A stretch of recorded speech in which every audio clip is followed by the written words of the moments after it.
낮 기온 40도에 육박하는 도쿄의 어느 여름날. 더운 날씨 때문인지 어제 빨리 잠들어서인지 오늘따라 유난히 빨리 눈이 떠졌는데 어디 보자 지금 시간이 오전 5시 23분.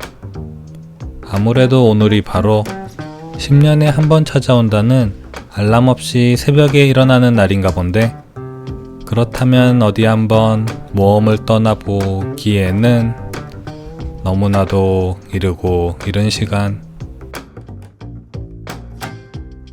그렇다고 마냥 엎어져서 자고 있기에는 아침 햇살의 열기에 벌써부터 집안이 후끈한데, 이놈의 더위에 돌아오던 잠도 다시 다 깨버린 것 같다. 에어컨이 서서히 집안의 온도를 내리는 동안 나는 내 몸 안의 온도를 내릴 준비를 하는데, 준비물은 우선 머그컵 가득 담긴 얼음. 더위와 졸음을 동시에 쫓기에는 역시 아만한 것이 또 없는데, 오늘은 또 어떤 하루가 펼쳐지게 될지 벌써부터 가슴이 두근두근한 매일매일이 여행 같은 사람. 아아의 농도를 조절하고 휘 저으며 습관처럼 본능처럼 컴퓨터 앞에 가서 앉는데, 꼭두 새벽부터 딱히 할 일이 있는 건 아니고 어제 못 보고 잔 만화나 본다. 근데 이거 에어컨을 켜놔도 아직 너무 더운데 작년 여름엔 어떻게 버텼더라 생각하던 중 문득 1년 전 오늘의 와카나의 여행이 생각났다. 일본의 최북단이라 한여름에도 서늘한 날씨가 인상적이었는데, 갑자기 문득 옆에 보이는 일본의 최동단은 어떤 곳인지, 그리고 최북단처럼 그곳의 여름도 시원할지 궁금해지는 아직 잠이 덜 깬 어느 토요일의 새벽. 일본의 최동단은 홋카이도에 있는 노사푸곳 이런 장소 같은데, 나무위키의 정보에 따르면 여름에도 시원하고 25도 이상은 넘지 않는다고 하니 왠지 마음에 쏙 들지만 대중교통으로 접근하기 가장 힘든 곳이라고 한다. 정세월드류 취미술, 이상한 곳 가는 교통편 알아보며 놀기. 그리고 이 취미에 치명적인 단점이 하나 있었으니 그것은 바로 정신을 차리면 결제도 끝나 있다는 것이다. 비행기 이륙 시간이 아침 8시 5분, 지금 시간은 아침 6시. 그렇다면 이륙까지 남은 시간은 2시간? 상황 파악 즉시 시바견 1호를 발령해 보는데, 지금부터 씻기 시작해서 2시간 뒤에 이륙하는 비행기에 앉기에는 아무래도 무리 같지만 포기하지 않고 준비하는 이유는 바로 환불 불가 티켓이기 때문이다. 오뚜기 3분 카레를 능가하는 정세월드 2분 짐싸 기술의 시간. 옷 충전기, 마스크, 모자, 세면 세트에 전천후 후드 점퍼 하나 챙기면 이상으로 여행 준비는 얼추 끝. 현재 시간 아침 6시 22분. 비행기 이륙 1시간 40분 전. 이미 이 사람은 일본 최동단이고 뭐고 오랜만에 여행 가방을 매서 그저 즐겁기만 하다. 에어컨도 안녕. 나는 이렇게 떠나. 너가 필요 없는 북방의 땅으로. 그렇게 공항을 향해 출발하는데 같이 가기로 한 사람이 안 보인다. 아, 저기 있구나. 늦었으니 얼른 출발해요. 도쿄에는 2개의 공항이 있는데 인천공항에 해당하는 나리타 국제공항과 김포공항에 해당하는 하네다 국제공항으로 지금은 국내선이 많은 하네다 공항으로 가는 길이다. 비행기 이륙까지 남은 시간 1시간 반. 지하철 열차 기사님을 재촉해서 도착한 곳은 도쿄 시나가와역. 도쿄의 열차 환승 거점인 곳인데 오가는 사람으로 항상 붐비는 게 개인적으로는 서울의 신도림역이 연상되는 곳이기도 하다. 달리는 공항철도선에 올라타고 꿈뻑꿈뻑 졸다 보면 도착하는 하네다 국제공항역. 어디 보자 이륙까지 남은 시간은 정확히 40분. 2시간 전에는 침대에 누워 있었는데 이게 뭐지 싶지만 여기까지 온 이상 더 이상 물러날 곳이 없다. 티켓을 뽑아들고 탑승구 확인을 하는데 어라? 클래스 J라면 잘 항공 비즈니스 클래스인데 운 좋게 업그레이드가 됐나 싶었지만 다시 보니 내돈내산. 잠결에 그만 비즈니스로 샀나 본데 어쩐지 티켓이 너무 비싸더라. 궁시렁궁시렁거리며 탑승장 안으로 들어와 덜 깬 잠을 쫓으러 킹커피 하나 뽑아들고 탑승교를 건너는데 비록 내돈내산이 돼버렸지만 비행기 비즈니스석은 버스 우등석보다 10배는 더 두근거리는 법이다. 아쉬운 비행을 마치고 목적지 공항 도착. 여기는 홋카이도의 쿠시로라는 곳인데 쿠시로는 홋카이도 안에서도 동쪽 아래에 위치하고 있는 곳으로 여기 땅끝마을까지는 다시 열차로 2시간 반, 그리고 거기서 또다시 버스로 30분이 걸린다고 한다. 땅끝마을행 열차를 타기 위해서는 우선 시내로 가야 하는데 시내까지 가는 것만 버스로 1시간이라니 과연 오늘 안에 일본의 끝을 볼 수 있을지 걱정이다. 공항을 떠나 시내로 달리는 길. 땅 아까운 줄 모르고 널찍하게 자리 잡은 가게들을 보고 있으니 내가 홋카이도에 오긴 왔구나 싶다. 그렇게 정말 진짜로 도착한 홋카이도. 시간은 아직 겨우 오전 10시 반인데 어라? 홋카이도는 역시 춥다. 좀 전엔 여름이었는데 지금은 벌써 가을. 주섬주섬 챙겨온 후드 잠바를 대충 걸쳐 입어본다.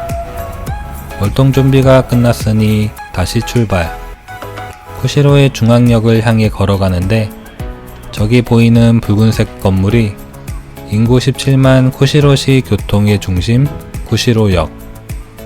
바로 여기서 2시간 반 동안 열차를 타고 일본의 동쪽 끝 네무로 마을로 가볼 예정이다. 역사는 아담한 지방도시 거점역 규모인데 어디보자 네무로행 편도열차 가격이 28,000원. 여기까지 와서 돌아갈 수는 없으니 사긴 사지만 일본 국내여행 교통비는 언제 봐도 아찔하다. 안녕 정들었던 내 돈들이여. 열차 탑승까지 남은 시간 20분 하고도 5분. 그것은 아마도 라면 한 그릇 먹고 가기 딱 좋은 시간. 일본의 거점역들은 우동, 소바 혹은 라면집이 대부분 있어 좋은데 오늘은 가볍게 쇼유 라면으로 한다. 주문 후 가게를 천천히 둘러보는데 벽면을 가득 채운 7080 포스트들에서 왠지 모르게 정겨운 기분이 들었다. 곧이어 나온 라면 휘휘저 후루룩 뜨끈하게 뱃속을 채우고 쿠시로에서 네무로를 향해 떠날 시간. 티켓값으로 3만원 가까이 냈으니 어떤 멋진 열차가 있을지 기대되는데 막상 눈앞에 나타난 열차는 여기서 시작 저기서 끝나는 한량짜리 완만 열차. 한량을 추구하는 나에게 어울리는 열차인 것도 같다. 에어컨은커녕 덜컹이는 선풍기가 돌아가는 열차를 타고 열차는 아무것도 없는 들판을 달리기 시작한다. 때로는 호수를 지나고 때로는 무성한 숲을, 그리고 가끔은 습지를 따라 달리는 우리의 한량짜리 네무로행 특급 열차. 덜컹이는 흔들림에 몸을 맡겨 리듬을 타며 절반인 1시간 정도 달렸을까? 잠시 멈춘 역에서 매점 카트가 올라탔는데 친절하게 메뉴까지 주고 가셔서 살펴보는데 홋카이도 열차 여행에서 빠질 수 없는 두 가지, 나의 최애 맥주인 홋카이도 한정 삿포로 클래식 맥주와 지역 특산 생선으로 만든 쥐포. 아직 땅끝마을은 한참 남았지만 벌써부터 성공한 여행이 된 것 같은 기분이 들었다. 그렇게 도착한 일본의 동쪽 끝 네무로 마을. 무엇이 기다리고 있을지 전혀 모르겠지만 여기도 다 사람 사는 곳이겠지. 기온은 도쿄의 11월 평균 기온인 17도. 진짜 정말 여기까지 와버리다니 나도 참 특이한 사람이구나 생각하며 옆에 있는 버스 정류장을 향해 가본다. 일본의 최동단 마을인 네무로. 그 안에서도 가장 동쪽은 노사푸고시라는 장소인데 그곳까지 가는 버스가 또다시 편도 19,000원. 일본의 끝으로 다가갈수록 나의 통장 잔고도 끝이 나는 기분이지만 가고 싶은 곳이 생기면 꼭 가봐야 직성이 풀리는 사람. 버스는 서서히 땅끝 오브 땅끝을 향해 출발하는데 마을 곳곳에 보이는 북방 영토를 돌려달라는 미스테리한 슬로건들. 무슨 소리인지 달리는 버스에서 검색해보니 러시아가 시료 지배 중인 쿠릴 열도를 돌려달라는 뜻인 것 같았다. 하지만 잘 모르겠고 그냥 집이 더워서 한번 와본 사람. 창문 밖 공기마저 스산해 보이는 도로를 한참 달려 드디어 도착한 노사푸곳 버스 정류장.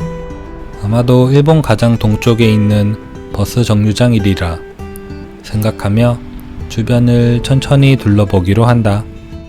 우선 시원한 날씨는 대만족인데 날씨가 그렇게 좋지는 않은 게 아쉽다. 누가 봐도 범상치 않아 보이는 조형물이 보여 와봤는데 정 가운데 오키나와에서 가져왔다는 불이 타오르고 있어 찾아보니 북방영토 반환을 염원하며 일본 최남단 하테루마시마에서 가져온 불이라는데 모르겠고 땅끝 오브 땅끝 마을을 밟아보고 싶을 뿐이다. 이건 뭐지 하고 살펴보니 이것도 북방영토 반환을 위해 전국 47개 행정구역에서 가져온 돌이라는데 우리 동네 도쿄 위를 잠시 거닐어 본다. 일본이 지배했다는 북방영토는 실제로 가까워서 이런 날씨에도 육안으로 충분히 보일 정도인데 여기가 지금 있는 노사푸곳이고 이 선 위로는 전부 러시아가 지배하고 있다고 한다.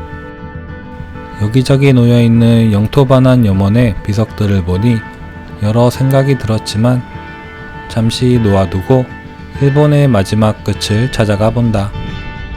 그렇게 도착한 일본의 끝의 끝 노사푸 미사키 등대. 이곳을 기점으로 왼쪽은 오호츠크해 그리고 오른쪽은 태평양이라고 하니 지리적으로도 역사적으로도 해양수산학적으로도 참 재미있는 동네인 것 같았다. 넘실대는 태평양의 파도를 보며 등대를 한 바퀴 도는데 등대 뒤에 숨어있는 정체불명의 건물. 일본 동쪽 끝에 위치한 건물은 바로 노사푸곳 야생조류 관측소. 일본의 땅끝에 있는 게 뜬금없이 조류 관측소라니 하며 들어갔는데 이것은 누가 보면 영락없이 제주도 감성 카페 뷰. 야생 갈매기는 관심 없지만 바닷가 감성 카페 뷰는 놓칠 수 없는 사람. 그렇게 한참을 자리에 앉아 저 멀리 수평선을 바라보다가 일본 땅끝의 끝의 끝의 끝을 발견하는데 여기까지 와서 안 가볼 수는 없는 일이다. 37도 도쿄에서 눈을 뜨고 17도 홋카이도에서 점심을 맞이하는 오늘도 뭔가 이상한 정세월드의 어느 주말날의 일기장. 일본의 동쪽 끝은 기대처럼 서늘했지만 영토 분쟁으로 복잡 심란함을 안겨주는 적막한 장소였다. 그렇게 길었던 여정길을 다시 거슬러 오르며 오늘 준비한 영상은 여기까지.